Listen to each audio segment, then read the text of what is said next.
Salut les amis, comment allez-vous? J'espère que vous allez bien. Alors moi, je me porte bien. Comme vous le voyez, je me porte vraiment très bien. Par la grâce de Dieu, tout va bien. Il y a parfois des choses qui vous étonnent, mais il y a parfois des choses, tu regardes comme ça, tu dis, mais je commence même où avec cette histoire? C'est tellement gros. Parfois, c'est tellement gros, tu te demandes, mais franchement, mais comment est-ce que les gens peuvent être, aussi incompétents?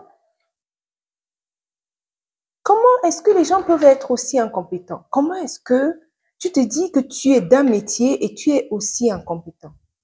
Comme vous le savez, depuis un moment, mes épopées au Cameroun, je vous en ai fait plusieurs épisodes sur nos investissements en Afrique centrale.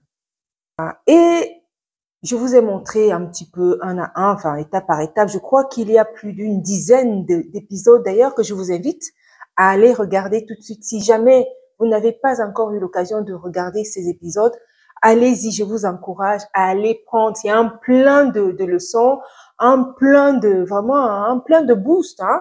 L'idée de ces vidéos-là n'était pas de vous en décourager d'aller investir en Afrique, mais c'était simplement pour vous montrer comment clairement cela se passe. Et loin de moi, quand je commençais ces vidéos-là, ce n'était pas vraiment, j'avais pas forcément envie de le faire. Ce n'était pas dans, c'est pas ce que j'avais prévu de faire en fait en arrivant en Afrique. Mais c'était tellement flagrant que je me suis dit, attends, je vais pas quand même garder ça pour moi. Il faut que ça serve à quelque chose. Et j'ai allumé ma caméra. Je vous ai montré vraiment un à un les déboires que j'ai rencontrés jusque-là. Si, les amis, c'est la première fois que vous arrivez sur cette chaîne, vous êtes ici sur les conseils de Bellamina, soyez sûr de vous être abonné afin que la chaîne continue de progresser et soyez également sûr d'avoir mis un petit coup de pouce en l'air afin de booster la chaîne et de booster la vidéo. En vous montrant mes épopées sur nos investissements en Afrique, sur les constructions, sur les déboires, nos déboires avec les agents sur place, le but n'était pas de vous décourager, non, mais c'était de vous montrer exactement comment cela se passe. Parce que parfois, on vous dit, oh, allez investir en Afrique, allez, machin, c'est là-bas où ça se passe et tout ça, machin. Non, non, ce n'est pas vraiment si facile. Ce n'est pas si facile. C'est pourquoi j'avais mis ma caméra en marche et je vous ai montré exactement tous les déboires. C'est peut-être juste le 10% qu'on aurait vécu. Hein. C'est peut-être juste le 10%. Mais là, c'était tellement flagrant, c'était en gros devant moi. J'ai dit non. Je vais allumer ma caméra pour que ces vidéos puissent servir à d'autres personnes qui sont en train de vouloir aller investir en Afrique.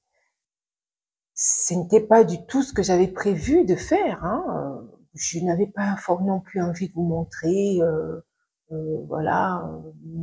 Enfin, non, j'avais pas forcément envie de vous montrer ce que j'étais en train de faire au Cameroun. Mais c'était plus fort. C'était vraiment là. Je me dis non, non. Mon envie de ne pas forcément tout partager, vouloir vous aider a été beaucoup plus fort que mon désir de ne pas forcément tout montrer, mon vision. C'était pour vous aider. Et du coup, quand je suis rentrée, nous avons continué. Je continue donc à gérer ces investissements à distance. Je vous dirai dans une autre vidéo pourquoi je les mène à distance. Ça, c'est vraiment une vidéo spécifique d'un autre déboire, des autres déboires que je continue à vivre à distance. Cette vidéo, ce n'est pas vraiment, je vais vous expliquer dans une autre vidéo pourquoi je me suis décidée à mener mes affaires à distance et quand je suis sur place ou je me décide d'aller sur place. Beaucoup de gens vous le déconseilleront. Je vous le déconseille également si vous n'êtes pas aguerri. Si vous n'avez pas les outils efficaces pour gérer à distance, ne le faites pas. Mais c'est possible à distance. C'est possible à distance avec des bonnes personnes. Je vous ferai d'autres vidéos dessus. Ça, je peux vous montrer des outils, je peux vraiment vous mettre au parfum de comment ça se gère à distance, puisque j'y suis. Cette vidéo, ici, là, présentement, c'est pour vous dire, relater un petit peu comment, même à distance, comment cela se passe. Comment cela se passe. D'ailleurs, il y a, je crois que la formation avec Investir au pays cette année, l'une des thématiques, d'ailleurs, en vue sur cette conférence, c'est comment gérer vos affaires à distance. Je pense, corrigez-moi si je n'ai pas, si c'est pas vraiment ça. Je sais que c'est l'une des thématiques phares des intervenants de montrer comment est-ce qu'ils ont géré leurs affaires, comment est-ce qu'ils gèrent leurs affaires à distance. J'y suis. Les choses que j'avais laissées sur place, il fallait que je continue à les gérer à distance. Il se trouve que quand j'étais sur place, j'ai vécu un truc spécial. C'est-à-dire que c'était l'histoire du plombier, d'ailleurs, qui avait massacré le travail. Massacrer le travail et vraiment faire un truc qui n'était pas vraiment top. C'était pas top. Je fais un aparté ici en disant, parce que j'ai eu quelques commentaires très intéressants d'ailleurs, des commentaires intéressants sur certaines des vidéos, dernières vidéos que je montrais, sur d'autres déboires. Alors, il y a un commentaire très gentil qui est venu en me disant, oui, votre problème, c'est le recrutement du bon personnel. Vous êtes incompétente pratiquement. Vous ne recrutez pas de bonnes personnes. C'est comme si ça fait juste 2 jours qu'on le fait. C'est comme si ça fait juste 1 semaine qu'on le fait. Non, vous ne recrutez pas. Votre problème, c'est la sélection des personnes que vous recrutez. C'est comme si, oui, il n'y a que très peu, hein, ce commentaire-là, c'était vraiment, oh, mais c'est parce que vous avez un problème de recrutement des bonnes personnes. Je ne crois pas que c'est vraiment ça. Je ne pense pas. Je fais vraiment un véritable aparté dessus. Parce que, avant de continuer, ce qui m'amène même dans cette vidéo, parce que s'il y a un lien, il y a vraiment un parallèle avec ce qui va se passer par la suite, ce que je vais vous raconter. Ce n'est pas un problème de recrutement de personnes. Non. C'est vraiment que beaucoup de gens fonctionnent comme ça. Beaucoup de personnes sont comme ça. Ils ne voient pas plus loin que leur nez. Les gens sont malhonnêtes. Les gens ont des relations même professionnelles court-termistes à court terme. Ils ne voient pas des relations à long terme qui se disent, voilà, je travaille avec cette personne avec qui ça roule plutôt bien. Il faut absolument que je garde de bons rapports avec cette personne afin surtout que je rende bien mon travail afin que plus tard la personne me rappelle. Non, ils n'ont pas cette notion-là de garder les chantiers à long terme. Non, ils voient juste au gain tout de suite. Il te fait un mauvais travail, il veut gagner beaucoup et il s'en va. Il s'en fout. Il ne regarde pas que demain, tu peux même lui donner d'autres clients. Tu peux même lui apporter ton carnet d'adresses. Il ne regarde pas ça. Ce n'est pas parce que je recrute mal ou alors je prends pas des bonnes personnes. Non, ça n'est pas cela. Donc, je réponds en passant à ce commentaire, d'ailleurs, que j'aurais pu faire une vidéo tout entière dessus, parce que ce n'est pas un souci de recrutement de personnes. C'est vraiment que la majorité des personnes qui sont dans le bâtiment fonctionnent comme ça. C'est ce que j'ai vu. Ce n'est pas d'aujourd'hui. C'est pas 1, c'est pas 2, c'est pas 3, c'est vraiment toute une marmaille de personnes qui fonctionnent quasiment pareil. Tu peux te dire, ah, voilà, j'ai trouvé un bon élément. Mais essaye de travailler un peu 2, 3 semaines, 4 semaines, et puis, paf, la personne te sort un truc, là, tu dis, mais attends, c'est quoi, qu'est-ce qu'il est en train de me faire là? Qu'est-ce qu'il est en train de me faire? Pourquoi il se comporte comme ça? Et la majorité, donc vous ne pouvez pas dire que c'est un souci de recrutement de personnes. C'est un souci de recrutement de bons éléments ou alors des éléments compétents. Non, même les compétents se comportent comme ça. Ils ne voient pas plus loin que leur nez, le bout de leur nez. Ils ne voient pas plus loin. Ils ne voient pas plus loin, je me répète, que le bout de leur nez. La majorité, ce n'est pas un souci de recrutement. Regardez ce cas-ci. Parlons du cas qui m'amène ici dans cette vidéo. Mais attendez. C'est un plombier. Un plombier. Quand j'étais sur place, mais vraiment. Non seulement ce type-là, ce plombier-là, il m'a fait 2 mauvaises choses. Je vais peut-être vous montrer la vidéo. La vidéo en question. Il a mis il a posé les WC. Et entre le mur et les WC, il y a cette distance-là. Donc, il y a cet espace-là qui reste. Et les WC sont ici. Les WC, les colonnes de WC, là. Donc, entre la colonne, là où on tire la chasse, là, et le mur, il y a cet espace-là qui est vide.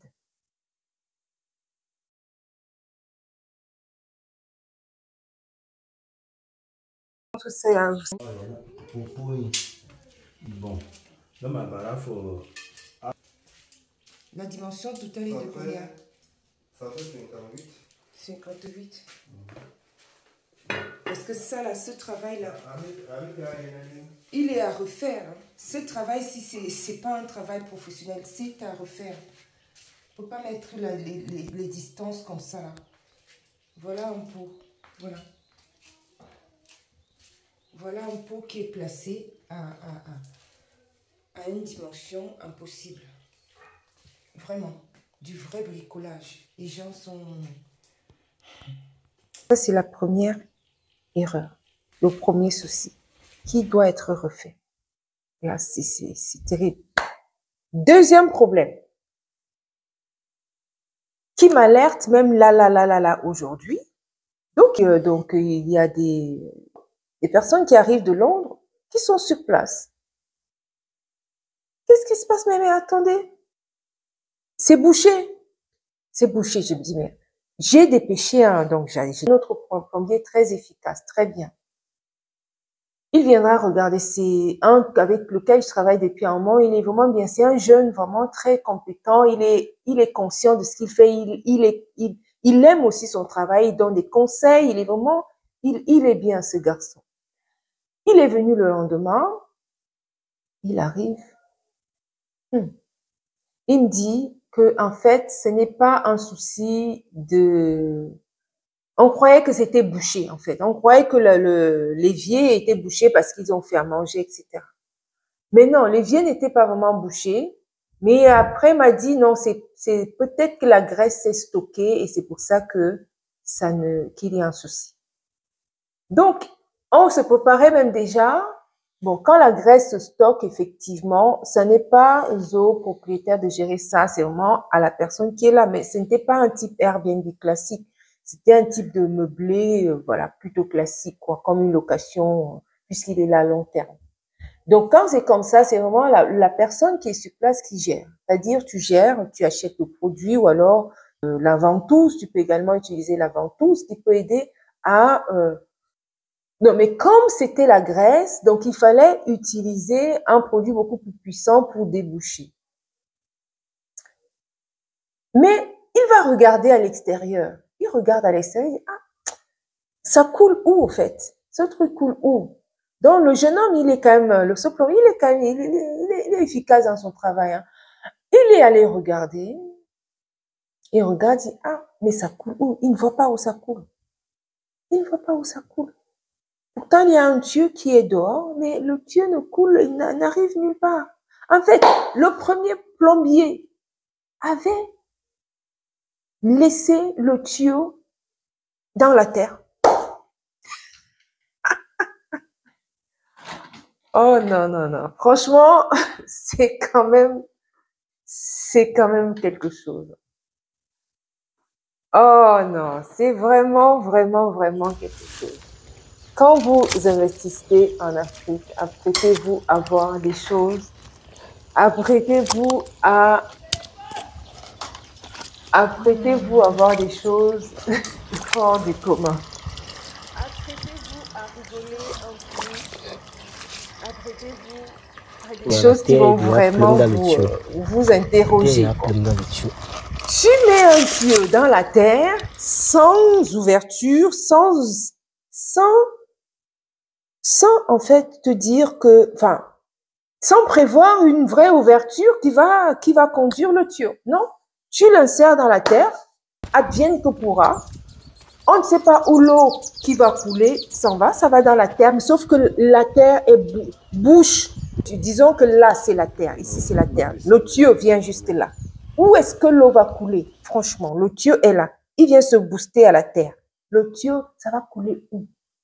Est-ce que c'est une question de mauvais recrutement? Là, pour revenir à la personne au commentaire qui me disait, ah mais c'est parce que vous n'avez pas des gens compétents. Il faut des vrais techniciens. Pardon? Même les vrais techniciens sont aussi, enfin, c'est encore d'autres problèmes. Si j'en ai eu de toutes sortes. J'en ai eu de toutes sortes. Ça n'est pas parce que on n'a pas de vrais techniciens. Mais parfois, il y a des comportements, tu te dis, mais attends, quand même, tu l'as vu quand même travailler, à un moment donné, il était correct, et du jour au lendemain, tu le vois avec un truc où tu ne comprends pas, et il n'y a ni tête ni queue. Comment tu peux aller, tu envoies un tuyau à même la terre, dans la terre, sans créer un trou, sans te prévaloir de ce que, sans te soucier de ce que cette eau doit couler quelque part.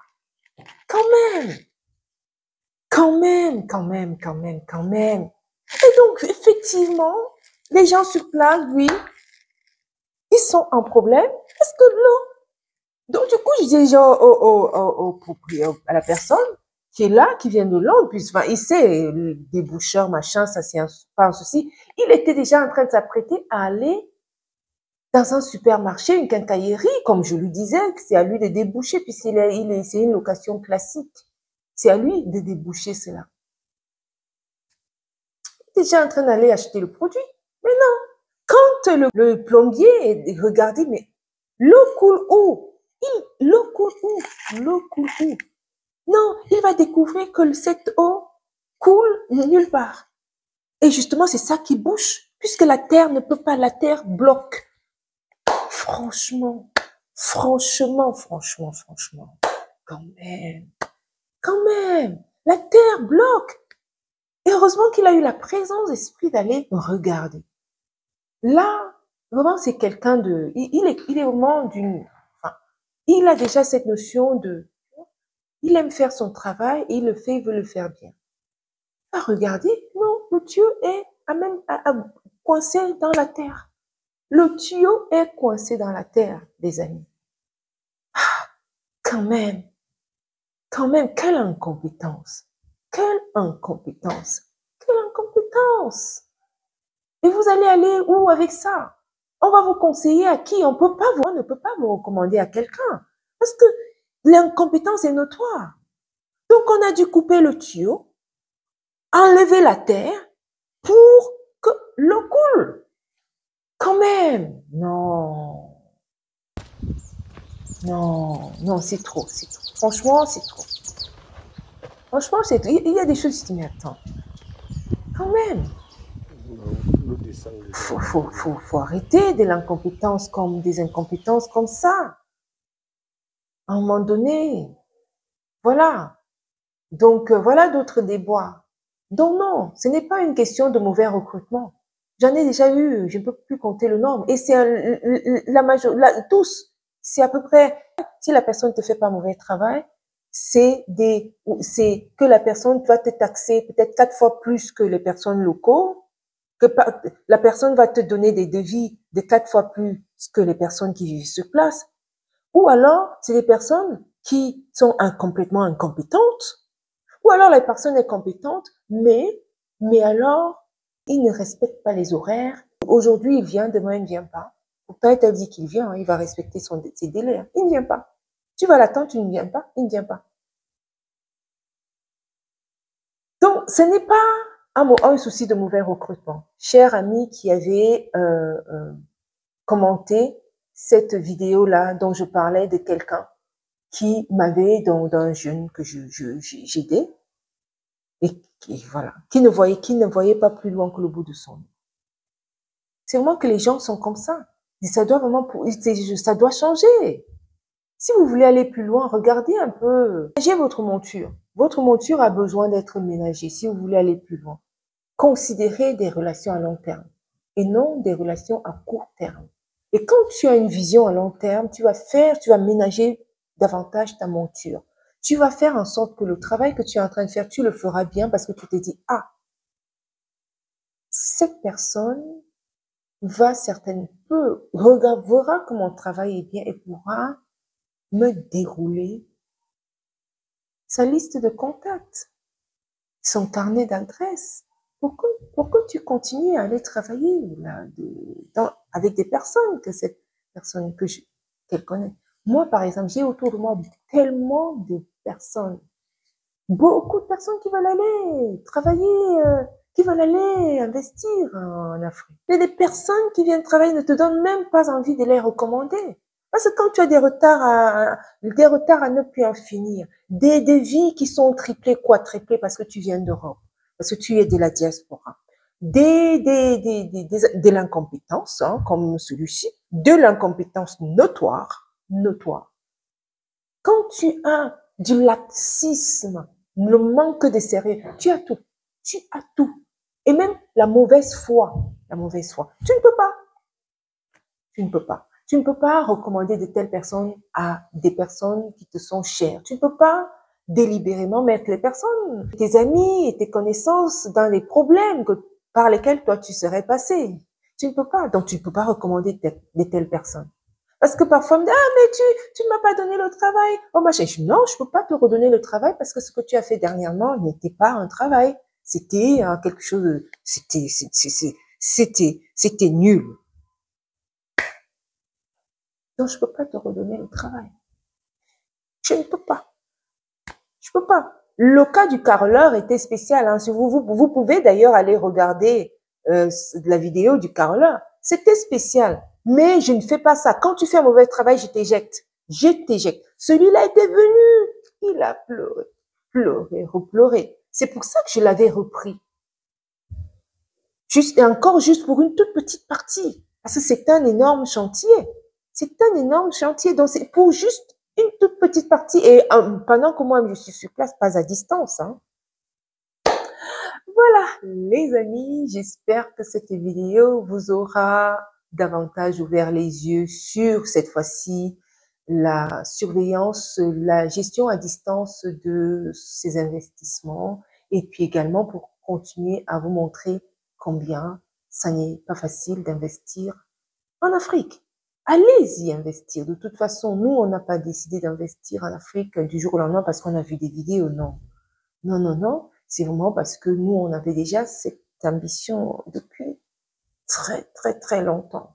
D'accord? Ça n'est pas parce qu'on a vu une vidéo investir au pays ou alors business, machin. Non, non, non, non, non.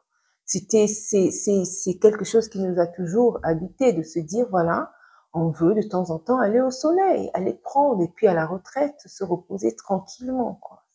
C'est aller prendre encore plus, un peu plus, davantage de soleil à la retraite. C'était un peu le but. Ça n'est pas parce qu'on aurait vu une vidéo. Donc, allez-y, continuez à investir en Afrique, mais sachez que ça n'est pas évident. C'est l'objet de cette vidéo et c'est l'objet des vidéos que vous devez, je vous conseille d'aller regarder tout de suite. Si jamais vous ne les avez pas vues, c'est vraiment une longue série. Allez, je vous dis à très bientôt à une autre vidéo. Sur ce, portez-vous bien. Ciao, ciao.